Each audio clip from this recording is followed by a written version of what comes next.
সুপ্রিয় দর্শকবৃন্দ, neuro rehabilitation সম্পর্কে কিছু ভুল ধারণা রয়েছে। যেমন রোগীরা মনে করে যে মালিশ অথবা ম্যাসেজ অথবা ফিজিওথেরাপিস্টের কাছে গেলেই বুঝি আমার এই প্যারালাইসিস অথবা যে প্রবলেম এটা সলভ হয়ে যাবে, যা মোটেও ঠিক না। এটা একটা ভ্রান্ত ধারণা।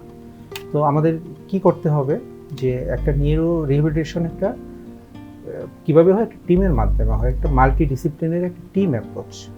ওই টিমে লিডারকে ফিজিক্যাল মেডিসিন ও রিহ্যাবিলিটেশনে যারা স্পেশালিস্ট তারা হচ্ছে ওই টিমের লিডার। ওই টিমে কারা কারা থাকে? Physiotherapist, occupational therapist, speech and language therapist সহ রিহ্যাব সাইকোলজিস্ট, রিহ্যাব নার্স, আরও অনেকে।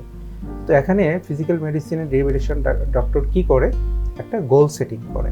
গোল সেটিং মিন একটা প্ল্যানিং করে যে তার এই প্রবলেমগুলো আমি কীভাবে সলভ করব। আর এগুলো কারা ইমপ্লিমেন্ট করে?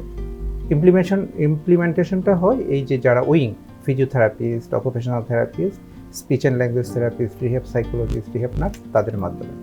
তাই আমি সুপ্রিয় দর্শকবৃন্দকে বলবো যে এই ধরনের ক্ষেত্রে অবশ্যই একজন চিকিৎসকের পরামর্শ নিয়ে তারপর চিকিৎসা করাতে হবে।